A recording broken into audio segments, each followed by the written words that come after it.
صورتحال ہے ملک کی، اس پر آپ کیا کہیں گے؟ اور کیا آپ کو یہ لگ نہیں رہا کہ مزید سختیاں پیدا ہوگی پی ٹی آئی رہنماؤں کے لیے؟ دیکھیے، سچ بولنے کی سزا ہوتی ہے، وفاداری کی بھی سزا ہوتی ہے، نظریے کی بھی سزا ہوتی ہے. یہ تو میں نے پہلی دفعہ دیکھا تھا اور سنا تھا. ہم تو سمجھے کہ مظلوموں کی داد رسی ہوگی، سچ کا ساتھ دیا جائے گا، انصاف ملے گا. لیکن افسوس کی بات یہ ہے کہ مظلوم جو ہے ان کو سزائیں ہو رہی ہیں اور ظالم جو ہے وہ ملک میں دندناتے پھر رہے ہیں اور ان کو حکمرانی بھی چل رہی ہے بغیر الیکشن لڑے. بہرحال یہ پاکستان کی تاریخ بن رہی ہے کہ تمام کورٹس کے اندر کوئی دہشت گرد نہیں ہے، کوئی قبضہ مافیا نہیں ہے، کوئی اینٹی اسٹیٹ یا کوئی پاکستان کا مخالف بندے کسی کے اوپر کیس نہیں ہے. اگر کیس ہے تو عمران خان اس کے وفاداروں اور پی ٹی آئی کے لوگوں کا ہے. سیاسی کارکنان کو جس طریقے سے اتنے بڑے پیمانے پہ جس کو کہتے ہیں نا سزا اور جرم بغیر جرم کے جو سزائیں دی گئی ہیں، یہ پاکستان کی تاریخ میں کبھی کسی سیاسی کارکنان کے ساتھ نہیں ہوا. کسی پارٹی کے ساتھ اس طرح انتقامی سیاست نہیں گئی جو میرے لیڈر خان صاحب، ان کے بیگم صاحب اور ہمارے کارکنان کے ساتھ نہیں کی گئی ہے. یہ تو آپ بھی وٹنس کرتے ہیں. کیا یہ سیاسی تحریک مزید زور پکڑے گی؟ کیا اسٹریٹجی ہے؟ 5 اگست گزر گیا، اب 14 اگست کے لیے کیا پلاننگ ہے؟ دیکھیے، سچ تو سچ ہے نا. 5 اگست کو بھی سچ ہے، 14 اگست کو بھی سچ ہے. اور سچ یہی ہے کہ ملک میں جو سب سے بڑا لیڈر ہے، جو سب سے پاپولر لیڈر ہے، جس نے سب سے زیادہ ووٹ لیا، اس کا نام عمران خان ہے. اور عمران خان کی آواز دبانے کے لیے جھوٹے مقدمے اس کے اوپر، اس کی بیگم صاحبہ کے اوپر، ہمارے اوپر، کارکنان کے اوپر. لیکن اس کے باوجود بھی ہم نے سچ کا ساتھ تو نہیں چھوڑنا نا. آخر کار یہ ریئلائز تو کرنا پڑے گا ان سب کو کہ یہ جن کی سیاسی لاشیں یہ لوگ اٹھا رہے ہیں، جو 17 سیٹوں والی جماعت ہے، یہ جو مرضی کر لیں، ان کی پاپولیرٹی نہیں ہے. پاپولیرٹی ہے تو وہ عمران خان کی. تو یہ سچ تو انشاءاللہ اسی طرح ہی آگے جائے گا، بڑھتا رہے گا، عوام ساتھ ہے. میڈم کیا کہیں گی نااہلی کی گئی ہے الیکشن کمیشن کی جانب سے؟ آپ بھی اس میں شامل ہیں، عمر ایوب ہے، شبلی فراز ہے.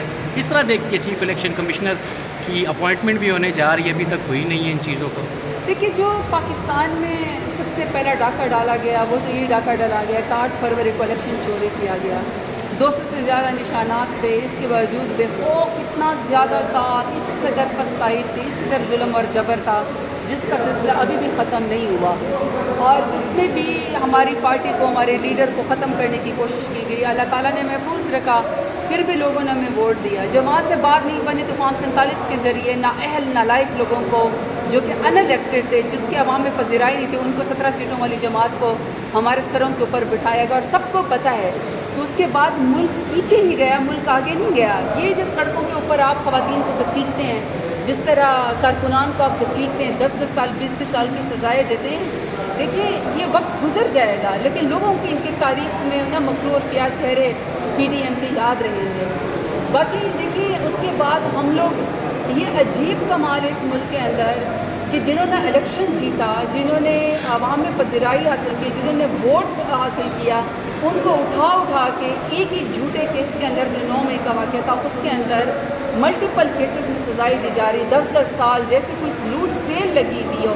نہ انصاف دیکھا جاتا ہے، نہ کوئی گواہ دیکھے جاتے ہیں، گواہ بھی جھوٹے، انصاف بھی ایسا کہ اس کے اوپر جو ہے وہ انسانیت ہی شرما جائے. پاکستان کے اندر تو انصاف ہی ناپید ہو گیا. اور اس کے بعد نااہلی کی تلوار کے ابھی تمام ایپیلیٹ کورٹس، مطلب ہائی کورٹس اور سپریم کورٹ، انہوں نے ابھی فیصلے کرنے ہیں لیکن پہلے سے ہی نااہل کر دیا جاتا ہے. یہ عجیب تماشا ملک کے اندر لگا ہوا ہے کہ ان الیکٹڈ لوگوں کی خاطر الیکٹڈ لوگوں کا جو ہے وہ گلا کاٹا جا رہا ہے. لیکن ہم مقابلہ کر رہے ہیں، مقابلہ کرتے رہیں گے. دیکھیے، ہار تو وہ ہے جو میدان سے بھاگ جاتا ہے. ہم تو میدان میں کھڑے ہیں. میدان میں جو کھڑے ہوتے ہیں نا، دیکھیے تقدیر کا معاملہ ہے، اللہ کا معاملہ ہے. یہ کرسی آنے جانے چیزیں ہیں لیکن مکروہ چہرے لوگوں کے جو ہے وہ عیار ہیں. اور باقی ایک ہی جرم میں کمال یہ ہے کہ جو خان کے ساتھ وفادار ٹھہرے ہماری طرح، جنہوں نے خان کے ساتھ وفا کی، ان کو سزائیں دو اور ان کو نااہل کرو. اور جنہوں نے پریس کانفرنس کی، آپ ان کو کلین چٹ دے دیں. یہ اچھا مذاق ہے. فیصل آباد میں جو ہماری سزائیں ہوئی ہیں، ایف آئی آر میں نام تک نہیں ہے میرا، بہت سے لوگوں کا بھی نہیں ہے. میرے ایف آئی آر میں نام تک نہیں ہے. 8 مہینے جو ہے کے بعد ایف آئی آر میں ضمنی میں کہیں پر جا کے ڈالا گیا. اور جو گواہ تھے انہوں نے بھی نام نہیں لیا ہمارے. اس کے باوجود بھی 10 سال کی سزا دی گئی، جبکہ ساری دنیا کو پتہ ہے کہ میں 9 مئی کو، 7 مئی کو، 5 مئی کو، تمام مئی کے پورے مہینے میں ڈیرہ غازی خان میں موجود تھی. تمام ثبوت دیے. لیکن ان کو اڑا کے رکھ دیا. اب ہم تو پھر بھی لڑ رہے ہیں, میدان میں کھڑے ہیں, خان کے ساتھ نہیں تھینک یو چھوڑیں گے. Thank you. انشاءاللہ